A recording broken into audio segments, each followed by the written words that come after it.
आ जाओ मेरी प्यारी बहू, स्वागत है तुम्हारा हमारे घर में। अच्छा मम्मी जी, अब टीना आपकी प्यारी बहू हो गई, तो फिर मैं क्या हूँ? अरे तू तो अब बड़ी बहू हो गई है और टीना की जेठानी।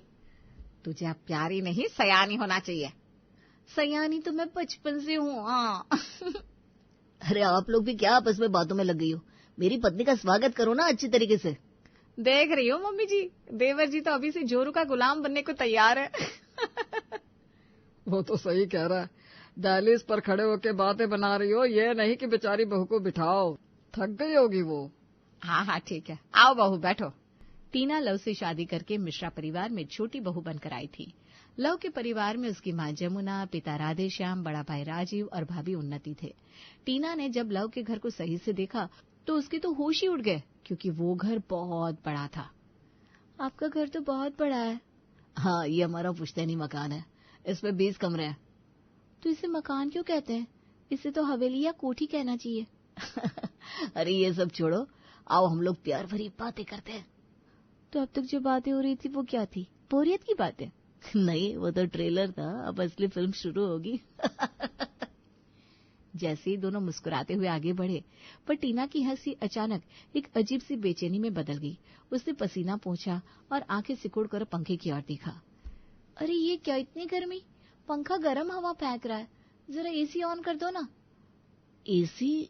हमारे घर में एसी नहीं है। अच्छा, बहुत मजाकिया। अब सीरियसली ऑन कर दो ना। मैं मजाक नहीं कर रहा हूँ, हमारे पूरे घर में कहीं भी एसी नहीं है। टीना की हंसी वहीं रुक गई, जैसे किसी ने उसे सुहाने सपने से जगा दिया हो। 20 कमरों वाली हवेली में एसी नहीं? ये तो ऐसा है जैसे बिरयानी में चावल ही ना हो।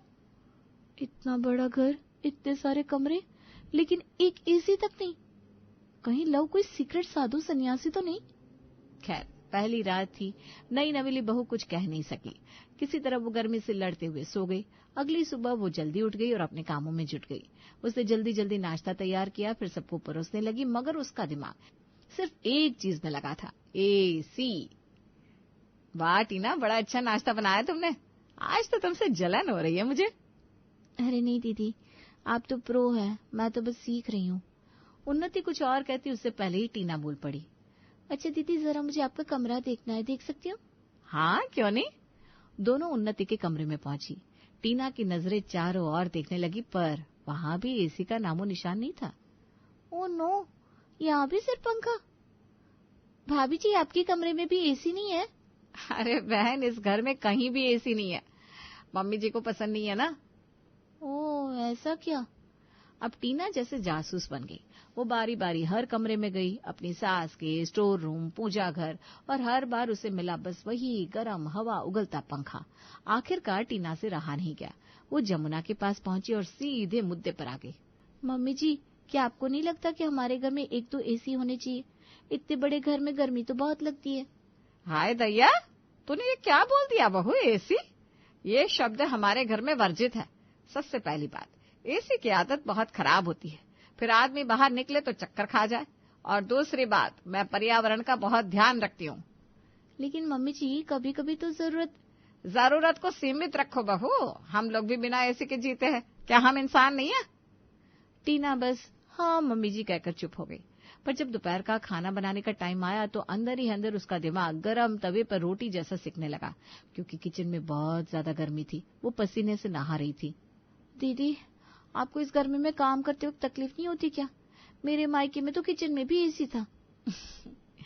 मुझे तो आदत हो गई बहन। मैंने मम्मी जी से कहा था, पर उन्होंने पर्यावरण की बात कहकर मना कर दिया। पर्यावरण?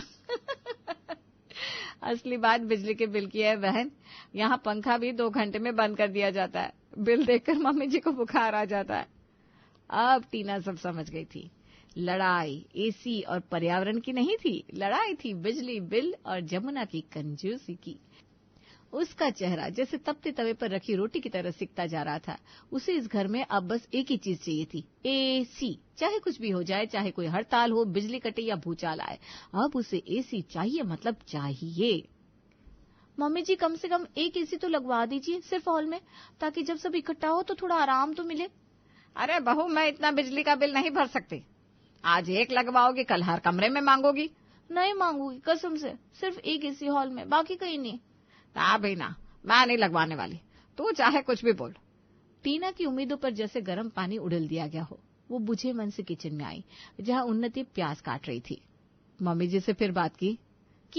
लेकिन वो बिजली के बिल का राग अलपने लगी। अगर एसी चाहिए तो कोई तरकीब निकालनी पड़ेगी बहन, सीधे तो कुछ नहीं होने वाला। अगर हम घर के सारे पंखे ही खराब कर दे तो? हे भगवान, तेरे दिमाग में तो पूरा क्राइम पेट्रोल चल रहा है। बस अब इस घर को शिमला बनाना है, चाहे किसी भी कीमत पर। और शुरू हुआ उनका ऑपरेशन। पंखा बर्बाद। दोनों बहुएं शातिर जासूसों की तरह घर के हर कमरे में जाती और धीरे से पंखों के वायर ढीले कर देती या ब्लेड अटका देती। क्या गजब हो गया, अब ये पंखा भी नहीं चल रहा। लगता है गर्मी हमें मार के ही मानेगी। मेरे कमरे का भी बंद है पापा, ये क्या हो रहा है? और मेरे कमरे का तो सबसे पहले खराब हुआ था। हाँ माँ जी, मैं यही सोच रही थी अगर घर में एसी होता तो इतना दुख नहीं सहना पड़ता। हाय राम, फिर वही बात। अब सब लोग अपने हाथ वाले पंखे निकालो और झलना शुरू करो, जैसे हम झलते थे पुराने जमाने में। उन्नति और टीना एक दूसरे को देखती है, जैसे कह रही हो ये औरत तो हद से भी आगे है। तभी टीना ने फिर आइडिया फेंका। अब हाथ वाले पंखे भी गायब कर देते हैं, फिर देखती हूँ किसकी हिम्मत है गर्मी में जीने की। और एक एक करके घर के सारे हाथ वाले पंखे भी उन लोगों ने गायब कर दिए। मेरा हाथ वाला पंखा कहाँ गया? मेरा अभी नहीं मिल रहा, कोई चोरी कर गया क्या? घर में घुसपैठिया तो नहीं आ गया? भगवान की कसम, अब तो हद हो गई। न पंखा, न एसी, न चैन। ये घर है या तंदूर? घबराने की कोई जरूरत नहीं है, हम छत पर लेट जाएंगे, वहां ना ठंडी हवा चलती है। और दिन में हम हॉल में चादर टांग देंगे, नीचे से कोई रस्सी बांध देंगे, हिलाने वाला देसी पंखा जैसा बन जाएगा, राजा महाराजाओं की तरह। मतलब अब हम मुगले आजम के सेट पर रहने वाले हैं। टीना का सब्र अब जवाब देने लगा था। वो सीधे लव से बोली, मैं मायके जा रही हूँ, मुझे इतनी गर्मी में नहीं रहना। अरे पगली, ऐसा ना बोलो, सब ठीक हो जाएगा। या तो एसी लगवाओ या मुझे जाने दो। मैं भी टीना के सपोर्ट में हूँ, पर मैं मायके नहीं जाऊंगी। बस जब तक एसी नहीं लगेगा हम दोनों कोई काम नहीं करेंगे। हाँ, ये सही आइडिया है। ऐसा है तो मैं भूख हड़ताल करती हूँ, अगर एसी लगा तो मैं भूखे मर जाऊंगी। अब घर में दोहरी हड़ताल चल रही थी, बहुओं की काम बंद हड़ताल और जमुना की भूख हड़ताल। ये लोग तो खाना भी नहीं बना रहे और मम्मी खाना खा नहीं रही, अब हम क्या करें? देखो जानू, थोड़ा समझौता कर लो ना, मैं पंखे में बर्फ रख दूं क्या? अब कोई कॉम्प्रोमाइज नहीं। राधेश्याम, राजीव और लव अपनी अपनी पत्नियों को मनाने की कोशिश कर रहे थे, लेकिन कोई मानने को राजी नहीं था। और तभी राधेश्याम की माँ ने मारी एंट्री। हाय राम, ये क्या हो रहा है घर में? न पंखे चल रहे हैं न एसी, तुम लोग पागल हो गए हो क्या? अम्मा बहू ऐसे की मांग कर रही है और जमुना मना कर रही है। तू लगवा एसी राधे, अब मैं कह रही हूँ तो करने तो मैं खुद जाकर लगवा दूंगी। तू क्या कमाता भी नहीं जो बीवी से पूछ रहा है? अम्मा लेकिन बिजली का बिल।